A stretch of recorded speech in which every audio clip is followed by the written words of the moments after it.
So let me get this straight. You think that The Flash is a good movie? I do. And I'm tired of pretending it's not. There are a lot of bad movies that exist throughout the life of cinema, and a lot of these movies are used as an example of what you should not do when making a film. And they are good examples most of the time, but there are some movies that I think have been wrongfully rated as being bad movies, because I personally enjoy these films that I'm about to talk about, some more than others. I will give my tea on some movies that I think do not deserve the hate that they got for being called a bad movie. Now, all of this is just my opinion. If you disagree, that's fine. All I ask is, why do you disagree? So, let's begin with... Flash is one of the last movies that was part of the now dead cinematic universe that was the DC Extended Universe, or the DCEU. And it is definitely the laughingstock of the internet at the time of its release and until now, with non-stop hate going towards it, with its PS2 looking CGI criticism being very justified, and the horrible cameo sequence in the Chrono Ball, and the fact that the main actor Ezra Miller being the real life Reverse Flash, committing crimes that I don't think I'm even allowed to say on YouTube. But aside from those controversies in the movie, was the movie really that bad? And I would say, no, I don't think it was that bad. Like sure, some ridiculous choices for an ending and a way to close off a dead cinematic universe were choices that did affect the film's overall quality, but I wouldn't say that ruined the experience for me. The movie is still an adaptation of the Flashpoint storyline, and I think they did it pretty okay. Barry's motivation to save his mother still makes sense and fits with his character, especially now that his dad was actually sentenced to be stuck in prison forever, further motivating him to make that decision. And a really heartfelt talk with Ben Affleck's Batman about dealing with past trauma. The strong points of this movie for me are the Batman action sequences and the emotional moments involving Barry. And surprisingly, I think Ezra Miller pulled it off well.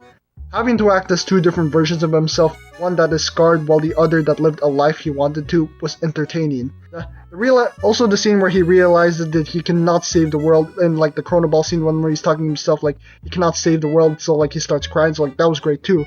And especially the shopping store scene where he had to say goodbye to his mom and he had to put the tomato can back and have to basically indirectly kill his mom. So like, yeah, that was also really good. These were all done really well, especially the Batman sequences. And say what you want about this Ben Affleck suit, but you gotta admit that car chase was actually pretty cool. Also, chucking in a decent explanation of how time travel works and connecting it back to Man of Steel also gives it points too. So overall, it's basically the Flashpoint storyline if it took place in the DCEU. There's no need for an older Thomas Wayne Batman or an Atlantean and Amazonian war. All it did was fit itself within the timeline of the already established messy universe. And it was all entertaining enough where I wouldn't call it a bad movie. It's not a good movie, that's for sure, but saying it's the worst thing in the franchise is just plain wrong when Wonder Woman 1984 exists. Pacific Rim Uprising is a movie that the entire internet collectively agrees to pretend it never happened, in order to preserve the peak of cinema creation that is Guillermo del Toro's kaiju masterpiece, Pacific Rim. And all I can say is, fair enough. Counterpoint, is it really fair though? I don't know about you guys, but I didn't come to a kaiju movie about skyscraper-sized robots fighting giant monsters expecting to fall in love with the human stories. For me, stories like those are reserved for movies like the Godzilla franchise, where humans have to find a way to stop an impossible threat and the effect of the creature of that magnitude that can have on the world. Because, let's be real, the great characters in Pacific Rim are just a plus. They were not the main attraction for me. I don't know for you, but the giant robots were the main attraction. And in the first film, we got giant robots fighting monsters, and it's entertaining as hell. And in the second movie, we got giant robots fighting other giant robots. Like, I mean, come on, you gotta admit that two Jaegers battling it out was a concept that you wanted to see. And they did it. Along with an Avengers-style team-up against a fusion kaiju that somehow is still smaller than Slattern from the first film. Like, this is just Godzilla vs. Kong levels of dumb fun, and that's what I'm here for. Were the humans not as likable and are more annoying compared to the first film? Yes. Were the fights not as well choreographed because they move at the speed of sound and don't take 5 minutes to land a single punch? Yes. Were the locations of said fights not that creative and bland? Yes, but all those were just nitpicks. I know everything about this film is inferior to the original, but let's be for real. All of these nitpicks that are in this film are present in all the currently praised kaiju films that we see in the Monsterverse. I feel like they also did a better job when it comes to a sense of scale with these behemoths, so there's that as well. So I'm just saying guys, those who like Godzilla x Kong but hate Pacific Rim Uprising, I think you're lying because those two films really are not too different from each other. And it just makes me wonder, why do people hate this film but love the other one? Make it make sense, people. Giant robot racism will not be tolerated in the kaiju community. We made it! Yeah!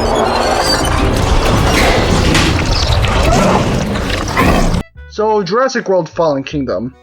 I don't even know where to begin. Because, what do you mean people hated this movie? Like, what do you mean this has a lower score than Jurassic World Dominion? Okay, I see less hate for this movie compared to the other two on top, but still, the amount of people who put this movie on the bottom of their list just confuses me, because a lot of people's complaints about the downfall of the Jurassic franchise has to do with things like the lack of horror and thrill in the movies, which Fallen Kingdom has with the Indoraptor sequences and other dinosaur encounters. The message of playing God and bringing back the extinct creatures that are not meant to be in the present are also present in the movie, and it clearly shows the consequences of it by resulting in the difficult choice of releasing them into the world, freeing the creatures from their second extinction, but also possibly dooming the world. That was the big consequences of playing God. In fact, Fallen Kingdom is actually the film in the Jurassic World trilogy that really tackles the subject more than others. Sure, Jurassic World Rebirth brought back all the thrills and executed them really well, but it never discussed the lesson on what made the first film beloved, which is playing God. In fact, Rebirth's story was actually written that way to avoid addressing the whole dinosaur in the world playing God consequence thing. I'm just saying, I never understood where all the hate from this movie came from. It may not be on the top of my list, but it is a million times better than Dominion, and I am surprised people actually like that movie more than Fallen Kingdom. But that's gonna do it for this video. Please watch my other videos. I'm trying to get to 4,000 watch hours, and it would be a lot of help if you guys check out my other videos. So thank you for watching, subscribe if you want to, and goodbye.